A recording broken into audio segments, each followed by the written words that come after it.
Hello, this is going to be part 4 in my series on life in academia. And I'm going to, in this part, talk about the topic of being stuck, what it means to me, and the fact that I have been recently thinking about this topic and how it is that I get stuck and how I think I can get unstuck. And since it is this video is a Patreon only video, let me start by also thanking you for your generous support, and also for the fact that now I have this space which is different from my normal YouTube space. When I'm recording and talking for my normal YouTube videos, I usually don't have the assumption that I'm talking with people who are interested in listening to me and people who are at least not totally indifferent to what I have to say. But here, when I'm talking with you, a smaller group of people who know me a little bit more and are supportive of what I do, supporting of what I say, for me, this is a different experience. This moment-to-moment act of speaking, I experience it very differently. So thank you for this interesting extension of my experience of recording videos. Okay, let's get to the topic of being stuck. I wanted to start by talking about a memory of my undergraduate experience. I did my undergraduate degree at Trent University in Peterborough, Ontario, Canada.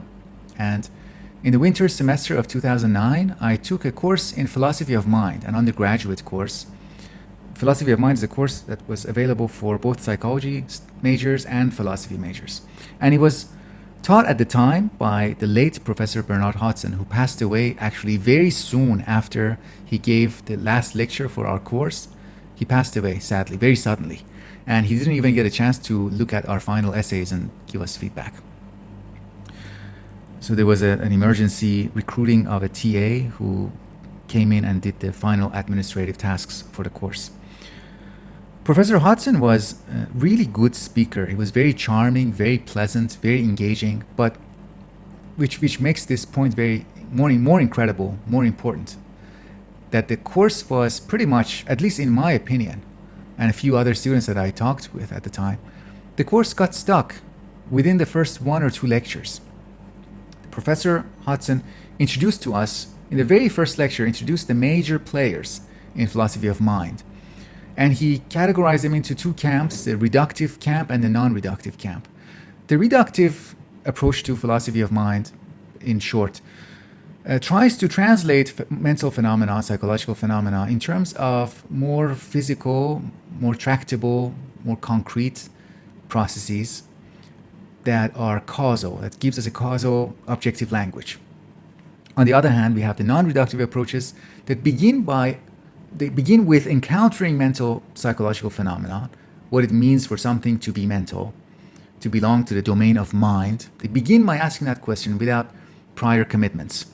And they identify things like features like intentionality, that mental phenomena are usually about things beyond themselves. There's this relationship between the being that has the mental capacity and what is the object of their attention, perception, judgment, feeling, and so on. And they identify other things like the private nature of a mental phenomenon, subjectivity, and the qualitative aspects of experience. So the reason why I think the presentation of the material in the course got stuck was because every time the professor introduced something to us which came from the non-reductive camp, he couldn't help but shake off the feeling that the other camp will pose very passionate objections to the introduction of a concept. The very introduction of a concept like intentionality, subjectivity, as a valid concept that can stand on its own, not being reduced or translated to something else. He would imagine that, and he would assume that there's an imagined audience, there's a part of an audience, maybe not literally in the classroom, but he imagined them as somebody that he thought he must continue to be engaged with and respond to. So he kept saying, yeah, intentionality, but other people would object to this, other people want to translate it to something else, and subjectivity, but no, some people will deny that subjectivity has any validity at the end of the day. Ultimately, it has to be translated into an objective language. So he kept going back and forth, never really letting himself make progress, develop, and see the consequences of these concepts, an examination of these concepts like intentionality, subjectivity, qualia, non-reductive approaches to cognition. This is like it's a metaphor, an analogy that I thought of was imagining somebody going to a party, a social gathering. So imagine I'm attending a social gathering, I'm going to a party, but the moment I arrive at the party, I notice something that is, for me, a very fundamental problem with the social gathering. Maybe I don't like the music, or maybe I don't like the drinks. I don't like the choice of snack that is on the table. First of all, I disagree with it. Second of all, nobody else has a problem with it, or the convention, what is established, is contrary to my perception, contrary to my judgment, and I can't get past it. For some reason, I see the drinks or the music or whatever it is that I have found objectionable, I see it as very fundamental opposition between my taste, my judgment, and the rest of the social gathering. And because of that, I object, and nobody responds. Presumably, nobody responds to my objections, to my expressions of my taste, my disagreements. And so I keep repeating what I said, and I get stuck in repeat. I get stuck in that fundamental opposition to the gathering, people in the gathering. And that turns me into a one-dimensional person, an uninteresting person both to me and to the rest of the people. I get stuck. I cannot develop my own point of view and my own relationship with the rest of the people who are present there. And actually, today I was also reminded, as I was thinking about this topic, I was reminded of that encounter between Bertrand Russell and Ludwig Wittgenstein. Remember, at the end of the writing of the Tractatus was finished, but it was pre-publication.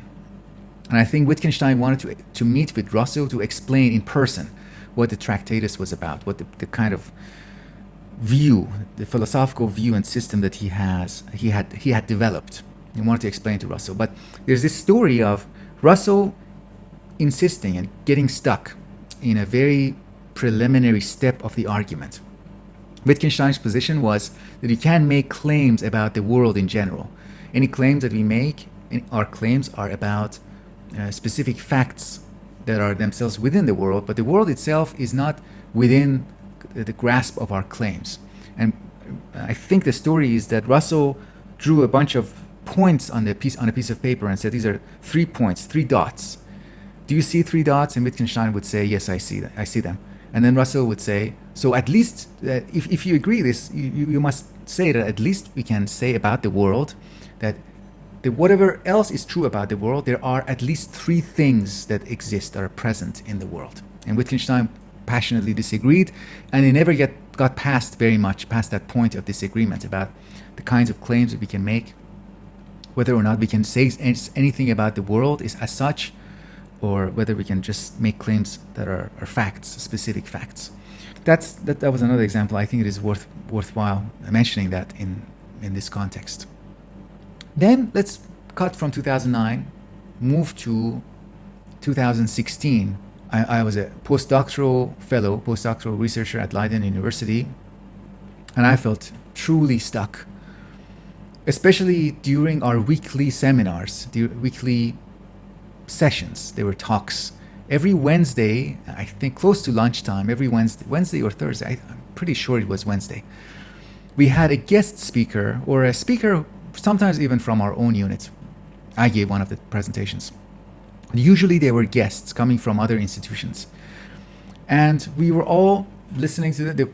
One of the reasons that these guests were coming was because the head of or people in charge of the unit wanted to start collaborating or see the possibility of collaborating with these guests, so they would support their trip and want to explore whether they can find overlap between their research interests. But in any case, for me, what was my experience of these talks was that almost in every talk, I would find something very objectionable and very problematic within the first 5 to 10 minutes.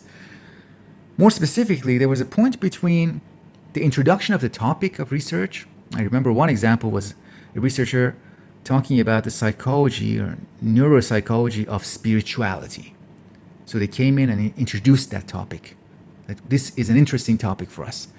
From that moment to the moment where they got to where they talk about how they executed the research, how they implemented using certain methods of research, something really weird and problematic would always happen between the research question, the posing of the research question, and how they ended up doing the research. And we can talk about the strange, weird, problematic thing that happened in that space in between as the operationalization of the concept, the core concepts, like in the case of spirituality or transcendent experience, better than normal or deeper than normal experience. So the researcher would introduce the concept, and then they would say, what I mean by this concept is how people respond to my questionnaire, or how people perform in the task that I designed. So there was always this circularity. In order to make the research question, the target of research, more manageable, they ended up defining, operationalizing the concept in a way that was convenient to them. And by doing that, they missed a really important part of the concept in a way that you and I or other people would define that concept in ordinary talk, in everyday talk. The common sense meaning of spirituality was completely missed in that research because they wanted to make it manageable. They wanted to make it such that you can study it using an fMRI or EEG. So I ended up struggling with this for a while, and so far my conclusion is this, that what made me stuck and what made Professor Hodson stuck, what made Bertrand Russell stuck, what makes that imaginary occasion at the party where the person at the party doesn't like the music or doesn't like the drinks. The stuckness in all these situations, all these scenarios, shares in common a misunderstanding, or I think a mistake about what is possible. I don't think it is possible for me to want to be part of a conversation, to want to join a discourse, a conversation, an ongoing conversation about research, and at the same time want to bring my own terms and change the conversation, change the discourse in a way that is appropriate to me, the way that I like it. I think those two things cannot happen, at least in the examples that I talked about. So how to get unstuck? I think if I could go back in time and talk with Professor Hodson, I would say to him that for a time, at least for a while, just let go of these reductive thinkers, the reductionists, philosophers of mind. Imagine that they are not listening. Imagine that they are not in the classroom. How would you develop the concept of intentionality, subjectivity, or the concept of qualia, or the concept of what it's like to be in a state, in a conscious state? How would you talk about it? How would you explore the consequences of these concepts? Just let go of it for a while. Just explore freely without burdening yourself by these possible objectors or possible objections coming from the side of the reductionists.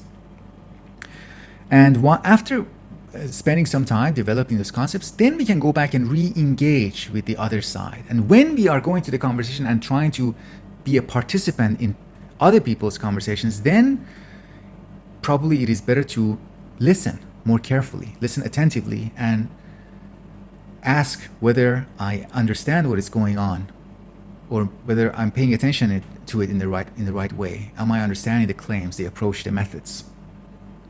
So these are two aspects that are, I think, both necessary in getting unstuck. First of all, a kind of free play, pre-exploration,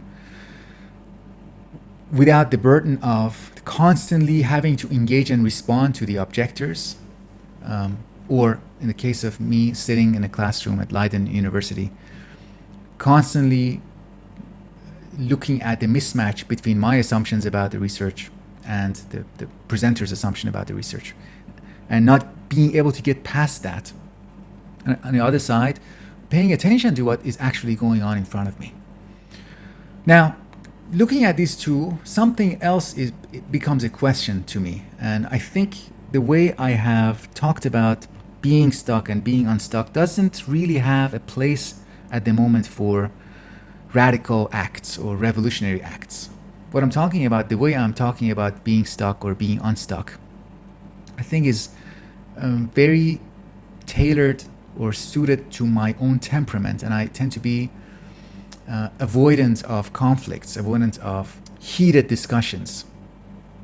So maybe I'm missing something. Maybe it is possible to get engaged in a way that results in a shift in a paradigm, shift in a discourse. Maybe it is possible for a person who is at the party to be able to persuade the rest of the people at the party, change their minds about at least trying the kind of music that he or she likes. Okay, I'll stop now. If you have any comments, questions, I would be very interested in hearing from you. Thank you again for your support. And for my next video, I would very much like to talk about my life in academia. And the part that I want to talk about is my life as an immigrant, as well as somebody who has had an academic life. Until then, thank you for your attention.